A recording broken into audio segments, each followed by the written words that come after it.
हूँ। लगभग 2 से 2.5 लाख जब सब्सक्राइबर हो गए थे मेरे ग्राउंड मीडिया के, तो बीच में मेरी चैनल की मोनेटाइजेशन बंद भी हो गई थी। अब थंबनेल में तो लिख दो, मैंने नरेंद्र मोदी का इंटरव्यू लिया, अरिंदर पावन उसमें खट्टर का भी।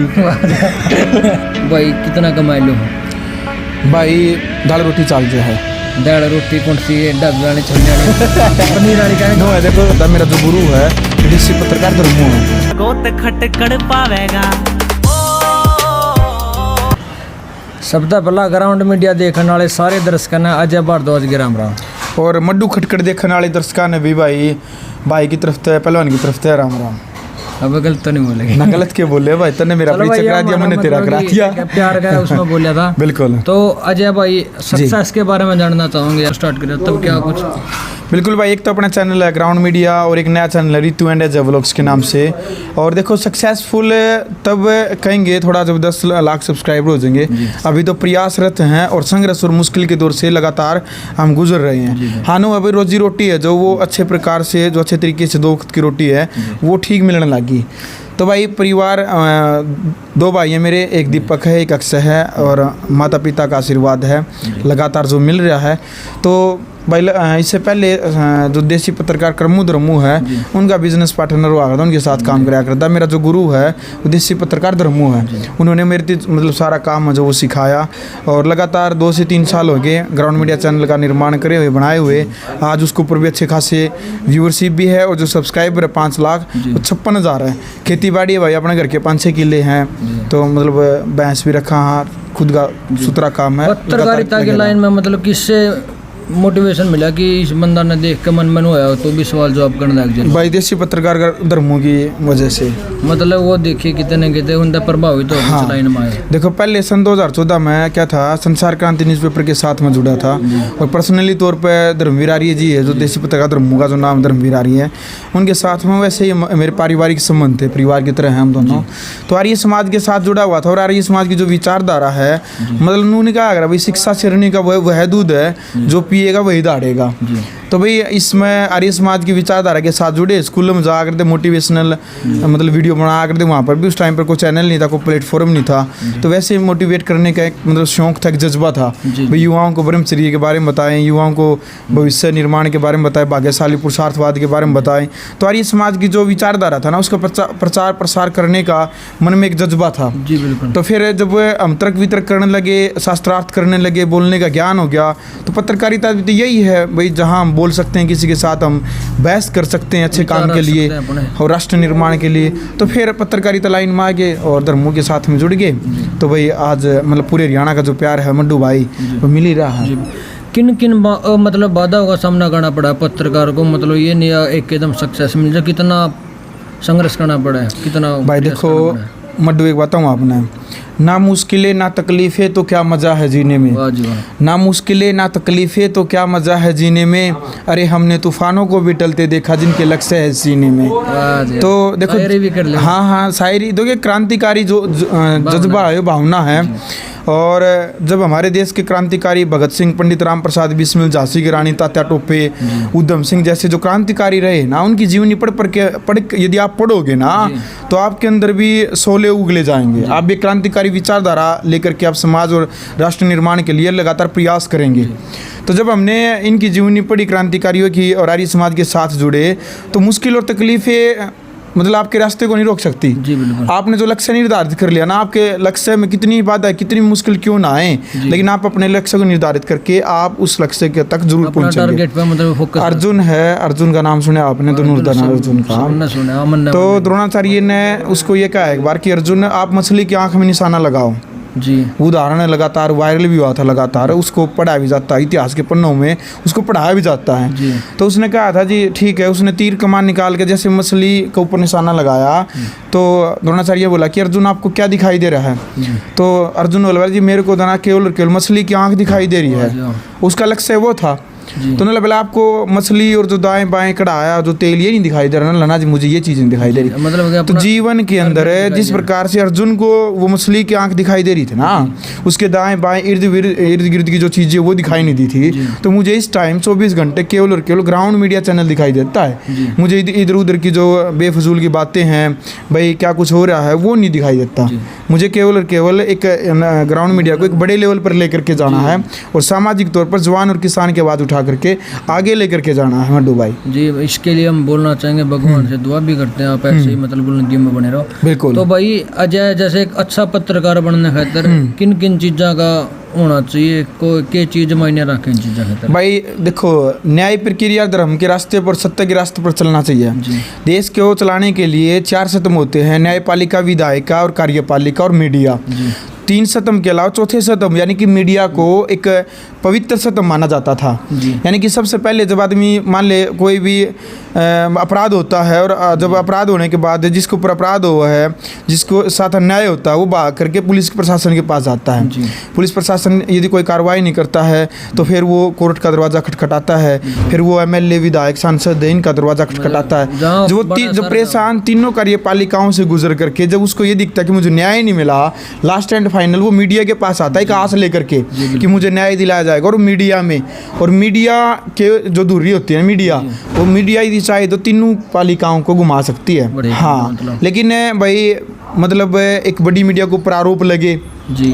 हम तो हालांकि सोशल मीडिया में शामिल हैं तो क्योंकि बड़े बड़े पत्रकार हैं उनका आग लग जाएगी इस बात की, तो लेकिन उसका एक बड़ा उदाहरण है किसान आंदोलन में स्थापित कर दिया, प्रत्यक्ष को प्रमाण की जरूरत नहीं, ये चीज़ दिखा दी। सोशल मीडिया भी देश की रीढ़ की हड्डी है। ये सोशल मीडिया चाहो तो किसी भी आंदोलन में जिता भी सका है और हरा भी सके किसी भी राजनीतिक पार्टी। हाँ, बड़े बड़े चैनल कूण में लगा दिए थे भाई, जो कहते को आंधे देश के चैनल है वो उसमें आंदोलन में घुसने नहीं दिए थे। हम जैसे जो यूट्यूबर साथी थे हमारी बहुत रिस्पेक्ट भी हुई और यूट्यूबरों ने एक अलग से वहाँ पर नाम भी होया, सम्मान भी दिया लोग। हाँ, सम्मानित देखो सम्मानित किसान नेताओं ने किया और जनता ने सम्मान दिया, किसानों ने सम्मान दिया, इज्जत दी। बिल्कुल। देखो जब आप न्याय प्रक्रिया के ऊपर काम करोगे ना जी, और दोनों पक्ष को दिखाओगे, पत्रकार का सबसे पहले नैतिक फर्ज बनता है दोनों पक्ष को दिखाओ। यदि आपके पास कोई फ़ोन आ गया कि भाई हमारा झगड़ा हो रहा है आप एक बार आ जाओ, तो आप जिसका फ़ोन आया नहीं आपके पास है उसकी तो आप वीडियो दिखाओ, साथ में वो जिसके खिलाफ बोल रहा है ना आपका फ़र्ज़ बना कि आप उसकी भी दिखाओ, तब दूध का दूध और पानी का पानी होगा ना। असल पंचायती के तौर पर और एक असल पत्रकार की जो जिम्मेदारी है वो ये बनती है कि दोनों पक्ष को दिखाए। मतलब नहीं तो अकेला मतलब हो जाए तो एक पक्ष होगा, एक पक्ष से आप कभी भी फैसला नहीं कर सकते और नहीं आप उसको दिखा सकते हो। तो अजय भाई आपकी स्टडी के बारे में पूछना चाहूँ, कितना की पढ़ाई कर? भाई ग्रेजुएट हूँ मैं, BA कर रहे हैं। हाँ।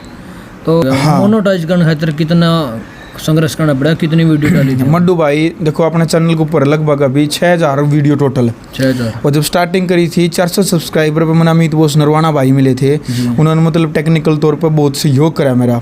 तो उन्होंने कहा, अमित भाई ने कहा कि अजय भाई आप रोज़ की नई वीडियो डालो। मैंने तो जुनून उसने मेरा देख लिया था, मतलब हर रोज़ की आप 10-10 वीडियो डाला करो। तो मैंने हर रोज़ की 10-10 वीडियो डाली भाई, लगातार 8 महीने 9 महीने तक मैंने वीडियो डाली। उस टाइम पर मेरी 2000 वीडियो लगभग होगी थी चैनल के ऊपर। तो अमित भाई के पास गया मैं, अमित भाई में लगभग 7-8 हज़ार सब्सक्राइबर भी हो गए और जो वॉच टाइम घंटे 4000 घंटे वो भी कंप्लीट हो गए। तो आप एक बार जो मोनेटाइज के लिए वो अप्लाई कर दो। तो अमित भाई ने बोला बोला जब भाई आपकी जो कॉपीराइट एक क्लेम होता है तो क्लेम आ रही थी कई वीडियो के ऊपर, तो लगभग अमित ने कहा था भाई 800 वीडियो काटनी पड़ेगी आपकी जो कॉपीराइट क्लेम के अंदर। हाँ, कुछ कॉपीराइट क्लेम थी, कुछ और छोटी मोटी कमी थी, तो भाई 800 वीडियो डिलीट मार करना है। तो तब जा करके अप्लाई करा था। 1200 वीडियो फिर भी बच गई। हाँ, 1200 फिर भी बची थी चैनल को। कितनी खुशी हुई थी कि यार एक स्टेप तो पूरा कर लिया अपने। हाँ देखो, मोनेटाइज की बेरा के सबसे पहले खुशी होगा अपने 1000 सब्सक्राइबर हो जब, फिर दूसरी खुशी हो जो मोनेटाइज होगा तब। तो जब चैनल और लेकिन पता है क्या भाई, देखो मोनेटाइज हो गया और पेमेंट भी आ गई, 1 लाख के ऊपर बटन भी आ गया, खुशी होगी। लेकिन दुख सबसे बड़ा आपने शायद नहीं बेरा होगा, मैं आपकी जानकारी के लिए बता दूँ, लगभग 2 से 2.5 लाख जब सब्सक्राइबर हो गए थे मेरे ग्राउंड मीडिया के, तो बीच में मेरी चैनल की मोनेटाइजेशन बंद भी होगी थी। मतलब कि बंद भी, ऑफ भी बोल जाएगा। हाँ, मतलब बंद ही होगी थी वह। हर वीडियो की जितनी भी वीडियो डाल रखी थी 4-5 हज़ार, लगभग उस टाइम पर 4000 वीडियो होगी थी। क्या रीजन? तो मिसलीडिंग टाइटल यानी कि मुझे नहीं पता था, कई बार क्या था जो समय वीडियो में कुछ था तो ऊपर टाइटल कुछ लिख दिया था, तो नहीं पता था उस चीज़ का, जो गाइडलाइन थी जो ना अलाउड नहीं करता। और भाई जो भी यूट्यूबर साथी उनकी बताना चाहेंगे, जो वीडियो के अंदर होगा ना और वो वीडियो के बाहर वही लिखना चाहिए, मतलब आपने थंबनेल में भी वही दिखाना चाहिए। थंबनेल में तो कुछ है, अब थंबनेल में तो नहीं लिख दो मैंने नरेंद्र मोदी का इंटरव्यू लिया और अंदर पावन उसमें खट्टर का भी बताओ, वो तो जनता को धोखा देने वाली बात होगी ना, मिसलीडिंग, लोगों को गुमराह किया है तो उसकी सजा तो मिलेगी। तो इसलिए जो ओरिजिनल सच्चाई है ना वो लिखनी चाहिए, थोड़ी बहुत 19-20 साल जा कर है। तो इस वजह से फिर वो 1 महीना के बाद परमात्मा ने सुनी, यूट्यूबर मैनेजर में मिल गया था, ऑटोमेटिक मेरी जो मोनेटाइज थी वो दोबारा से स्टार्ट हो गई थी। कुछ वीडियो डिलीट करनी पड़ी, कुछ वीडियो के टाइटल थंबनेल थे वो चेंज करने पड़े थे, कहीं ना कहीं बच के चलने लगे इन चीज़ों से। देखो जरूरी समय के अनुसार जब ठोकर लगा है नहीं आदमी तो अपने आप अकल आ जाए। तो धीरे धीरे क्या ना, समय से बड़ा मतलब कोई गुरु नहीं है, समय आपको अपने आप सिखाता रहेगा जी। तो भाई एक मेरा अंदर की बात है, अंदर का सवाल है जी भाई, कितना कमा लो भाई? दाल रोटी चाल जो है, दाल रोटी कौन सी ढाबे वाली, छोले वाली, पनीर वाली कहने नो है देखो अमित बस क्या कर रहा है बोले कढ़ाई पनीर चल लगा अपना। अच्छा ना नो है, मतलब परमात्मा की दास से सुथरा काम चल रहा है भाई। तो चाहूँ तो आप 1 करोड़ की कोठी खरीद सका क्या तो भाई ये दाल रोटी कही थी बात ना माननी नहीं, 1 करोड़ की कह रहा है, अंकल के ऊपर बात आ गई। तो भाई एक लास्ट सवाल पूछना चाहेंगे, जो आने वाले जो पत्रकार लाइन में आना चाहे, जो यूट्यूबर लाइन में आना चाहे, उन्हें क्या संदेश देना? भाई एक संदेश है, देखो ये भाई ने एक के बाद में 2 बात कही है कि नो का भाई जो पत्रकारिता लाइन में और यूट्यूबर बनना चाहे, पहली बात तो यूट्यूबर अलग चीज़ है और पत्रकार अलग चीज़ है।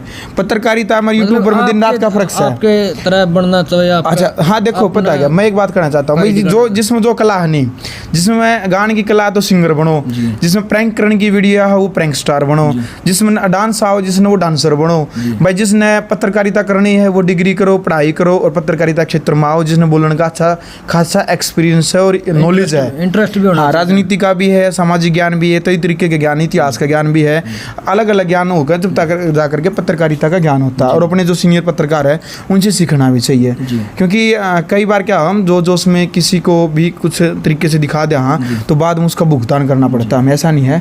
तो पहले सीखिए आप, सीख करके तो पत्रकारिता क्षेत्र में है वो तब आना चाहिए भाई जी। तो भाई एक बात मेरा, और असल बात यह है भाई जिसमें जो टैलेंट हो नहीं उसने वही चीज़ दिखानी चाहिए। आपने यूट्यूब पर चैनल भी देखे होंगे, कोई तो भैंसा की डायरी दिखा रहा है, भैंसा से रिलेटेड वीडियो दिखा रहा है, कोई भाई खेती बाड़ी की दिखा रहा है, भाई खेती ऐसी करनी चाहिए, बाग ऐसी लगानी चाहिए, बागवानी की वीडियो दिखा रहा है, कोई कपड़ा की दिखा रहा है, कोई भाई मतलब जो सब्जी बना हुआ है, मतलब फूड की बना हुआ है, खाना खुने की बना तो उसकी बना, यानी कि जिसमें जो टैलेंट है नहीं उसने वही बनानी चाहिए, रीस नहीं करनी चाहिए। भाई मड्डू यदि इंटरव्यू ले रहा तो मैं भी इंटरव्यू ले हूँ, अजय पत्रकार है तो पत्रकार बन जाए, जो खुद का टैलेंट है नहीं वो यूट्यूब पर लेकर के आओ जी। तो भाई एक चीज मैं मिस कर गया था, भाई का ब्याह हो गया, बुलाए भी नहीं। बुलाए थे आप तो देखो भाई वो उस तरह नहीं बुलाया। अच्छा रिसेप्शन पार्टी है, मड्डू भाई रिसेप्शन पार्टी कराएंगे, बहुत हरियाणा के साथी अपने यूट्यूबर साथी हैं, पॉलिटिशियन है, तो बहुत सारे साथी तो घर पे आने लग रहे हैं, तो लेकिन रिसेप्शन पार्टी करेंगे और सभी को हम न्योता देंगे एक अच्छे तरीके से, बड़ी धूमधाम से हम पार्टी करेंगे और सबको हम इनवाइट करेंगे भाई। और हम तो देख रहे हैं कि रितु व्लॉग्स के नाम से, हाँ रितु एंड अजय व्लॉग्स ज्यादा नजर आ रहे हो, बहुत ही एक दिन में लाख का ऊपर क्रॉस कर जाए। हाँ वो भी भैया का प्यार है, जनता का प्यार है, वो 7-8 साल की जो मेहनत है पत्रकारिता क्षेत्र में, जो एक फेस वैल्यू है उसका परिणाम है, जो लोग इतने प्यार के साथ दे संघर्ष का परिणाम। बिल्कुल बिल्कुल। तो बहुत बहुत धन्यवाद आपका भी मड्डू भाई, बहुत बहुत धन्यवाद जो आपने इस काबिल समझा कि मेरे जो बायोग्राफी आपने बनाई है। भाई का चैनल सब्सक्राइब कर दियो और बेल आइकन दबाइयो, और कमेंट बॉक्स में आप अपनी राय जरूर रखें, छोटी मोटी यदि मेरे तो गलती होगी तो उसके लिए हाथ जोड़ के माफी मांगता हूँ। और हम भी भगवान से दुआ करते हैं भाई ऐसे ही बुलंदियों में बने रहो, सुर्खियों में बने रहें। धन्यवाद जी। ओके गोत खटकड़ पावेगा।